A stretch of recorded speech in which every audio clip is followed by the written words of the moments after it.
A couple of players already locking in the kinetic armor. Sharp and Glacier going with the kinetic armor. Now, this is going to be key with kinetic armor, and EMP does get rid of that armor. So you're going to definitely want to be whipping those at all times. At least have a player or two with one or two of them. You got Zuma with a Scythe Overdrive from Neslo. Goonjar goes with the Purifier. And who has picked the Annihilator there from FaZe? That is Attach. Attach has been using that since day one, so he's very comfortable on that. The Firebreaker, something Enable has been using a ton of, something he's very comfortable with. It's just one of those things where if you get inside a hill and you just spray that flamethrower into the doorway, like you just can't walk into it. There's nothing an enemy team can do. It's pretty nasty. Taking a look at Attach's creator class. Now, this is going to be interesting because, yeah, there's no overclock. No primaries. Interesting. So he's going to stack up on those perks, gets rid of all his tacticals. Right. Primary Gunfighter on that one. Look at all of his classes were technically banned because he had stuns and nades on. Blaster Presser and goes with Gung Ho. Gung Ho. That's interesting. I haven't seen that perk being used at all in this game. See what else he's gonna go. He only has 18 seconds. So yeah, he needs to hurry up. He's scared of tacticals. He's like, guys, let me get rid of all my tacticals. Finally gets rid of them now. Could maybe go back and change one or two of them. Time is ticking. 8 seconds left. What is he going to go with? Puck 3 Greed. And Gung Ho again. I'm not sure if that's necessarily the classes he wants. Oh, he didn't finish. But also all of, like 3 of 4 of TK didn't finish either. Really? So I think that concussion, nade, all those bans were very interesting and obviously messed a lot with people's heads. Nobody really expected. Yeah, like when you think about it, like it became a very counter ban and protect in the sense that one thing was banned and then, you know, FaZe were kind of like, well, TK just banned this, we need to ban that. Yeah. And then it was like, oh, well, you just banned this, now we need to ban that. So, and it was something FaZe thought about because they banned Flat Jacket and then Enable did that and then Attach right away banned War Machine. Yeah. So it's something they wanted to do right from the start. So expect a lot of players with classes similar to kind of what we saw Attach making. It is worth mentioning we requested the players put clan tags of roughly the name. For example, Clay will have Clay. I believe Sharp is like SHRP, Theory is THRY. Hopefully we can take a look at them. I'm praying we can. Yes. Because you were like, yeah, should we write it down? I was like, don't worry about it, bro. It's going to be fine. We'll see the clan tags in Corkesta. I'm just praying to God that it actually works, and then we can. And then everyone at home can enjoy it, and I was completely wrong, wasn't I? Yeah, so we're going to have Although you'll see it in the kill feed. Oh, no, you can see it bottom left, so that's fine. Bottom left? Okay. So you won't be able to see it on the top right, but you'll be able to see it in the bottom left. The spectator icon. So on board with Attach, and you can just see that kind of class that he made. Perk 1 Greed and Perk 2 Greed. Something we haven't really seen a lot of players doing, and it seems Attach was maybe messing with some settings. Yeah, maybe he had to change his sensitivity, but again, that's a really slow start from TK because they are actually on the side that gets to that hardpoint first, and FaZe just shut all 4 of them down right off the start, which is not good for TK. With a player AFK. Yeah. AFC. Just want to point that out. AFC. AFC, yeah, sorry. Oh, away from controller. You're right. Clayster on your screen now with the M8. Nice pick there from him. That was on Theory, as Theory was trying to break in towards that hardpoint. And in the Totino's Pro Player Lounge, speaking to a couple of pros out there, and they were saying how, yeah, they practice against TK. And TK's hardpoint game, not really on point compared to that uplink and Search and Destroy. Yeah, I don't remember the interview, but they said they were going through some role changes and different people using ARs. Let's take a look at that, actually, as you kind of pointed out. Sharp, you expect to see him with an SMG at all times. He's in the gunfight. Goonjar, M8, standard. And then it's going to be Theory, XR2. That's different. I think that's really what somebody talked about was crisp. Him especially being such a strong SMG player and bringing out an assault rifle. Very weird, because as you said, traditionally he's been the OBJ guy, the guy that's going to be sitting in the hill and just waiting for players to push him. Okay, Theory, we get it. You can slay. All right, it's good. Gets himself his Lightning Strike, working now towards a Hellstorm, 50 points away. Going to ask Sharp to push out, see if he can try and get the assist or even the kill poach there, but not going to happen. TK are fighting back in this one. FaZe not with that much of a lead. 2 players going to be pushing. The pre-fire comes in, and that's a hardpoint kill. 25 points away now from his 3rd and final score streak. Theory needs to slow down his tempo. And that was a really good job of TK to get back into that game. Obviously losing that first hill when they had the advantage.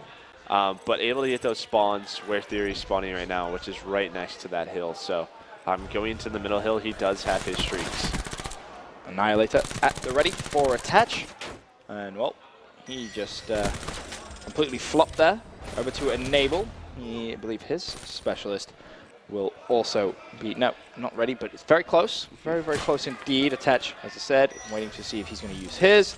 Clayster just use his kinetic armor. So TK actually in the lead now, though. Yeah, and I really want to see Enable use that flamethrower. I don't think we've seen it all day today. Maybe once, but Enable's really, really solid with it. It's something he's been using for a long time. Okay, we'll stay with him until he picks up that Purifier. Should be relatively quickly. Looks like he's going to try and trade the kill on the hardpoint. Drops, and there it is. This is a perfect hardpoint to use it. The problem is, though, there's only 10 seconds on left. it. Yep. So it'll be a little bit of a waste. And TK's already set up at the next hardpoint, so they're doing a great job rotating to the hills, forcing FaZe really to fight through that front or go all the way around, which I believe somebody is doing. Whoever number 4 is, that's Clay. Clay is fighting for that anchor spot, so it'll be really interesting to see if he can get a few kills, and he does. And this was a perfect play by Clay. As you can see, all of Team Kaliber spawning across the map, so Clays are doing a great job anchoring those spawns. Another question, can they push in? I believe Zuma, she had his scythe out there for a moment. And Nesla doing a great job holding down this hill even without those spawns. So obviously, if you do get those spawns, you still have to get to that hill. But there is that flamethrower. Enable just kind of ran straight in there. I think he ultimately did fall.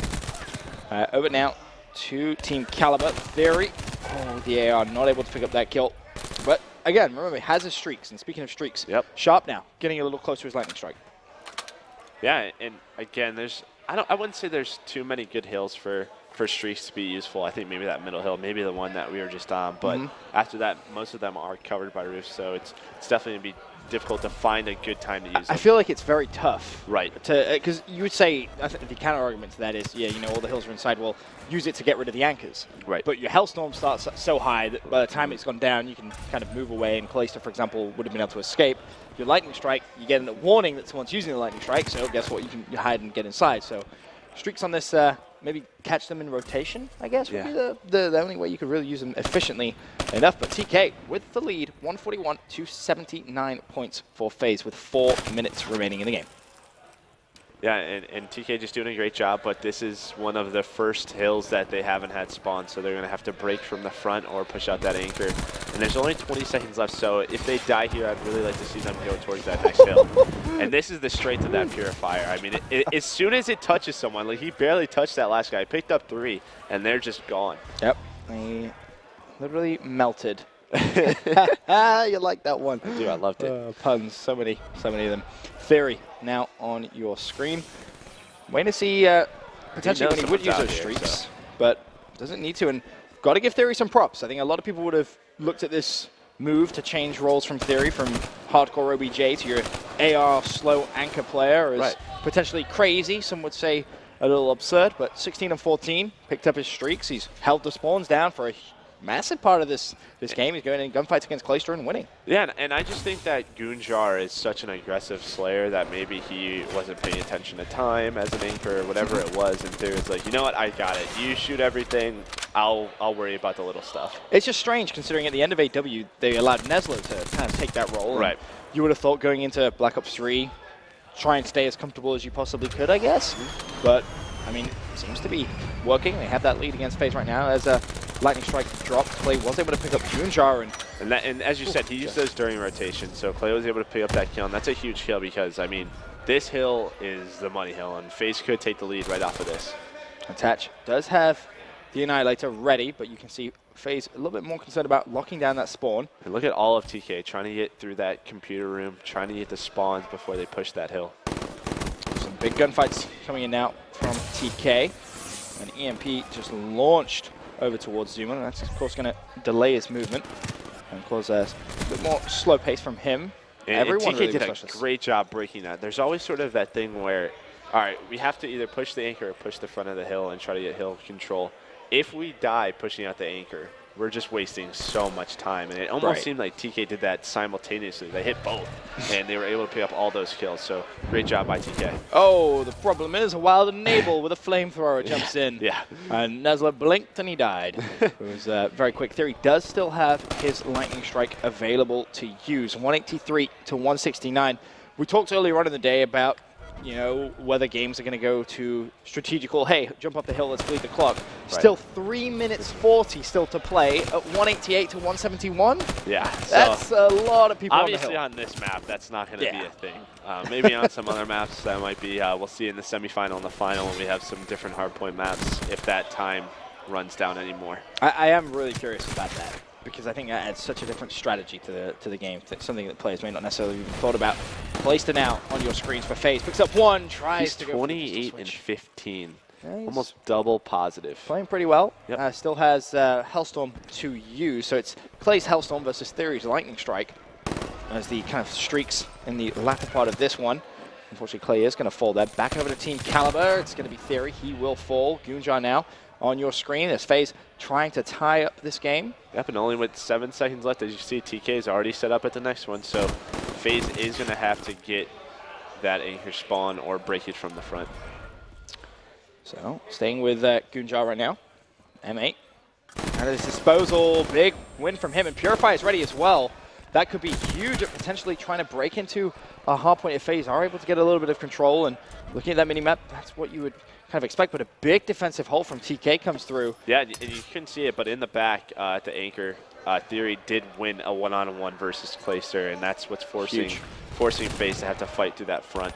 I'm expecting to see the flamethrower. There it is. Goonjar just runs straight through. Yep, and TK can win off this hill. That is very, very good play from Goon. You need to see someone from FaZe out in the test. middle of the map with that thing, so. And Theory's going to reply with a streak of his own now. That's going to be the lightning strike. So be careful though. Somebody just snuck on in there. That's very scary, but they still do have control in only 9 more seconds, and they will win this game. FaZe need a contest, and they also need to be worrying about that next hard point as well. They can't get out-rotated. They will lose that game. 3 seconds, 2 seconds. TK is going to take map number 1. Unbelievable stuff. You can see the high fives coming out from them. That roll switch definitely proving efficient. Yeah, and that was scary because if they did contest for that 1 or 2 seconds, FaZe was set up in the next one. So that's one of those things where you might have seen like a 250 to 248 win for FaZe. So that was a huge play by Yoon to pick up that last kill. Clutch kill coming in from him. And again, use that Purifier the perfect time. Right. Jumped in, saved it. And managed to pick up 2 kills, relieved the pressure off that hill, and TK picked up so much time. A fantastic performance from them. They're going to go 1-0 up in the series. Of course, they have to win an uplink, though. That's going to be a bit of a struggle. Goonjar, 32 and 25. And that's what we were saying. That aggressive, you know, it's as much of a slayer as he is. Let him do his thing. Theory let Goon do Goon. Right. Let Theory worry about the little things. So, you know, it obviously worked out well for them. Definitely did. Heading into uplink now, do you think we could see maybe an M8 ban come out, try and target Goon there, or XR ban, try and get